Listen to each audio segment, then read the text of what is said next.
Mutual ఫండ్స్కి సంబంధించి ఎన్ని వీడియోస్ చేస్తున్నా ప్రేక్షకులు ఇంకా ఆ మ్యూచువల్ ఫండ్స్లో ఇన్వెస్ట్మెంట్స్ గురించి ఇంకా రకరకాల సందేహాలను అడుగుతూనే ఉన్నారు. సో అవి ఇవాళ ఈ సందర్భంగా మనం ఇంకొకసారి డిస్కస్ చేసుకుందాం.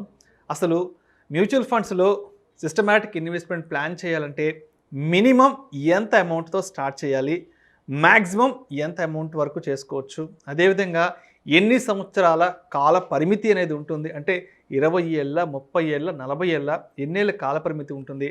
ఒకవేళ సిస్టమాటిక్ ఇన్వెస్ట్మెంట్ ప్లాన్ చేస్తున్నప్పుడు మధ్యలో చేతిలో డబ్బులు లేకపోతే, ఒకవేళ మనం ఆగిపోతే మళ్ళా సర్వీసెస్ని కొన్నాళ్ళ తర్వాత రెజ్యూమ్ చేసుకోవచ్చా, లేదంటే మధ్యలో ఏదన్నా అవసరం పడ్డప్పుడు అమౌంట్ని విత్డ్రా చేసుకోవచ్చా అంటూ రకరకాల ప్రశ్నలను ప్రేక్షకులు ఫ్రీక్వెంట్గా అడుగుతున్నారు ఎస్ఐపికి సంబంధించి.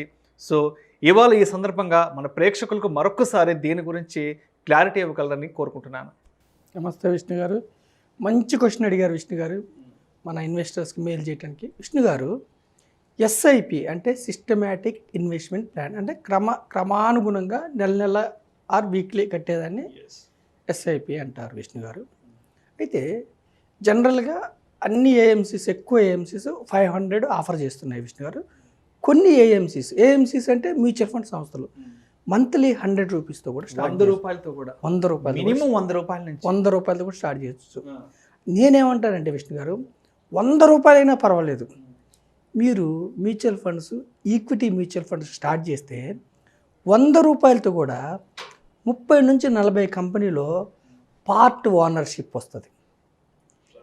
మారుతి కంపెనీలో కానీ, హెచ్డిఎఫ్సి బ్యాంక్లో కానీ, తర్వాత ఇన్ఫోసిస్లో కానీ, టీసీఎస్లో, అంటే లార్జ్ క్యాప్ ఒకవేళ తీసుకుంటే పెద్ద కంపెనీలో ఎంతో కొంత పార్ట్ ఓనర్షిప్ వస్తుంది. అంటే మ్యూచువల్ ఫండ్స్ ప్రజలకు అందించే మహాద్భుతమైన మేలు కొన్ని కంపెనీస్లో ఓనర్షిప్. సో కనీసం 100 రూపాయలతో అయినా ఇనిషియేట్ అనేది తీసుకోమంటున్నాను విష్ణు గారు. ఒక్క అడుగుతో ప్రారంభించమంటారు. ఒక్క అడుగుతో స్టార్ట్ చేయండి, వేల మైళ్ళు ప్రయాణించవచ్చు. ఎగ్జాక్ట్లీ చాలా చక్కని మాట అది. ఒక్క అడుగు స్టార్ట్ చేయండి విష్ణు గారు. లంసమ్ అనుకోండి విష్ణు గారు, ఒకటేసారి స్టార్ట్ చేయాలంటే ఏక మొత్తంలో 5,000 ఒకసారి ఇన్వెస్ట్ చేసి, తర్వాత డబ్బులు ఉన్నప్పుడల్లా 500, 1000 రూపాయలు ఇన్వెస్ట్ చేసుకుంటే వెళ్ళచ్చు. మీ దగ్గర డబ్బులు ఉన్నప్పుడే కనీసం మొత్తం 5,000. కొన్ని సెక్టోరియల్ ఫండ్స్లో 5,000 కంటే తక్కువ కూడా ఉంది. ఓకే, 5,000తో స్టార్ట్ చేయొచ్చు. 5,000 రూపాయలతో కూడా మీరు ఒకటేసారి కట్టి 30 నుంచి 40 కంపెనీలో పార్ట్ ఓనర్షిప్ అవ్వచ్చు. అంటే ఇప్పుడు లంసమ్ అని అంటున్నారు కదా, ఇప్పుడు ఎస్ఐపి అంటే నెలకు 500, 1000 రూపాయలు, 2,000, 3,000. ఈ లంసమ్ అనేది మన చేతిలో 1,00,000 రూపాయలు, 2 లక్షలు, లేదంటే 5 లక్షలు ఒక్కసారిగా తీసుకెళ్ళి ఇన్వెస్ట్ చేయడం అంటారు. అంతే విష్ణు గారు, ఒక్కసారిగా కట్టేదాన్ని లంసమ్, ఏక మొత్తంలో కట్టేదాన్ని లంసమ్. అది 50 లక్షలైనా పర్లేదు, ఎంతైనా కట్టవచ్చు. ఓకే విష్ణు గారు, అది 5,000 కనీసం మినిమం. లంసమ్ అనేది కనీసం 5,000 నుంచి ఉండాలి, రైట్. కొన్ని సెక్టోరియల్ ఫండ్స్లో కొన్నిట్లో తక్కువ కూడా ఉంది విష్ణు గారు. అయితే 5,500 అనేది పెట్టుకోండి. అయితే విష్ణు గారు, ఇప్పుడు సిప్పు నెల కడుతున్నాం. సపోజ్ మనం నెల కట్టాలంటే మనం బ్యాంక్కి మ్యాండేట్ ఇవ్వాలి. నా అకౌంట్లో నుంచి కట్ చేయండి అని మ్యూచువల్ ఫండ్కి మనం మ్యాండేట్ ఇస్తాం. అది ఈ మ్యాండేట్ ఎలక్ట్రానిక్ మ్యాండేట్ కావచ్చు, ఫిజికల్ మ్యాండేట్ కావచ్చు. అప్పుడు మనకు బ్యాంక్లో డబ్బులు లేకపోతే విష్ణు గారు, మ్యూచువల్ ఫండ్ సంస్థలు మీకు ఎటువంటి పెనాల్టీలు వేయవు. అంటే మన అకౌంట్లో ఉండాల్సిన మినిమం బ్యాలెన్స్ అనేది, అంటే మనకి సొంతంగా మన వ్యక్తిగత ఖాతా ఏ బ్యాంకులో అయితే ఉంటుందో దాంట్లో మినిమం బ్యాలెన్స్ లేకపోతే ఆ ప్రాసెస్ ఎలా ఉంటుంది? మినిమం బ్యాలెన్స్ అయితే నేను చెప్తున్నాను విష్ణు గారు, మ్యూచువల్ ఫండ్ సంస్థలు మీకు పెనాల్టీ వేయవు. నెలకి 500 కడతామని ఒప్పుకున్నాము, 500 లేకపోతే మ్యూచువల్ ఫండ్ సంస్థలు ఏమి పెనాల్టీ వేయవు. కానీ బ్యాంకుకి మనం మ్యాండేట్ ఇచ్చాం, ఏమని, నా అకౌంట్ నుంచి 500 కట్ చేయమని. ఆ మ్యాండేట్ మనం ఫెయిల్ చేయనప్పుడు అకార్డింగ్ టు ఆర్బీఐ రూల్స్ ప్రకారం బౌన్స్ ఛార్జెస్ పడతాయి. బౌన్స్ ఛార్జెస్ బ్యాంక్ వాళ్ళు మనకి బౌన్స్ ఛార్జెస్ వేస్తారు, బ్యాంక్ వైపు నుంచి. మ్యూచువల్ ఫండ్ కంపెనీస్ నుంచి కాదు. మ్యూచువల్ ఫండ్ కంపెనీ నుంచి మీకు ఎటువంటి ఛార్జెస్ ఉండవు. కాకపోతే ఆ మంత్ మీరు 500 కడితే 30 నుంచి 40 కంపెనీలో షేర్లు కొనటం ద్వారా మనకి యూనిట్స్ వస్తాయి కదా మ్యూచువల్ ఫండ్లో, ఆ యూనిట్స్ మనకి జమ కావు.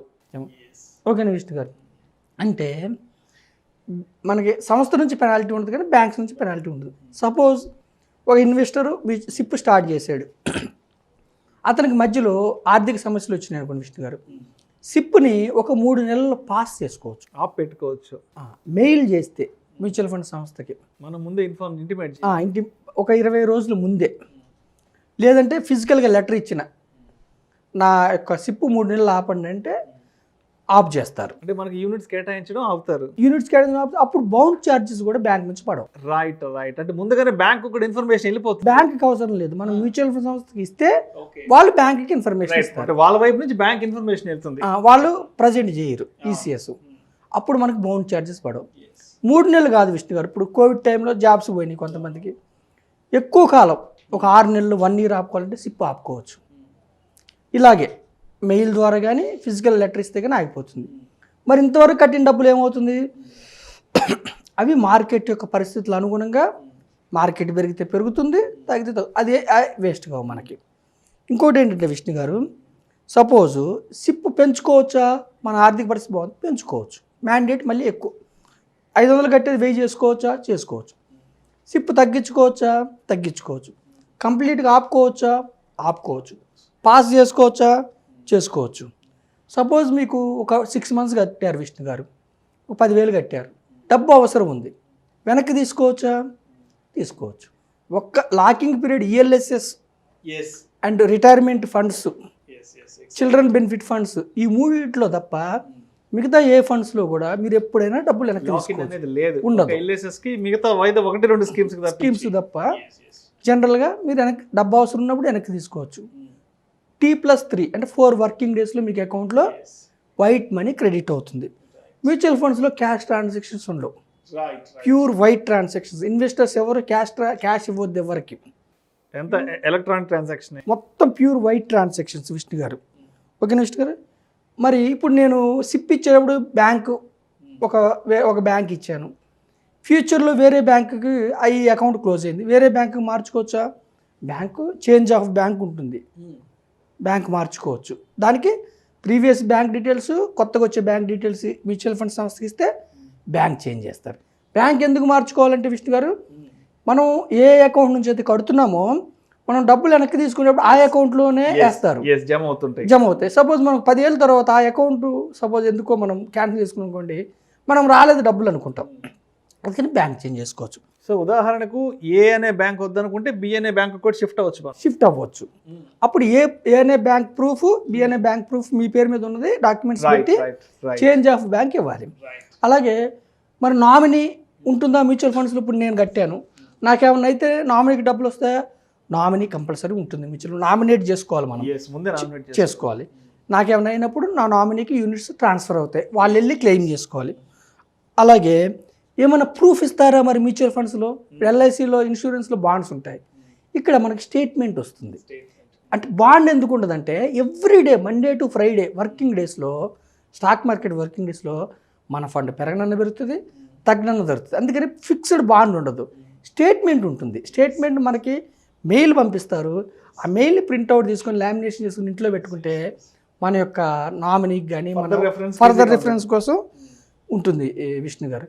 అయితే గమనించాల్సింది ఏంటంటే mutual funds are subject to market risk, read scheme information documents carefully before investing. Equity mutual funds for wealth creation, inflation దాటి ముందుకెళ్ళడానికి equity mutual funds stay for long term. Best schemes select చేసుకుని long term ఉండండి. ఓకేనా విష్ణు గారు? Thank you very much. Thank you so much Salman గారు. Mutual ఫండ్స్కి సంబంధించి అంటే ఎస్ఐపికి సంబంధించి ప్రేక్షకులు ఈ మధ్య రకరకాల డౌట్స్ని కూడా వాళ్ళు కింద వీడియోస్లో కామెంట్ రూపంలో ఇవ్వడం జరిగింది. సో వాళ్ళు ఇచ్చిన ఆ ఇన్పుట్స్ని ఇవాళ మీరు తీసుకొని రిసీవ్ చేసుకొని సో ప్రేక్షకులందరికీ మరొకసారి కూడా డీటెయిల్గా క్లారిటీ ఇవ్వడం కూడా జరిగింది. Sir thank you so much Salman గారు. సుమన్ టీవీ యాజమాన్యానికి కృతజ్ఞతలు.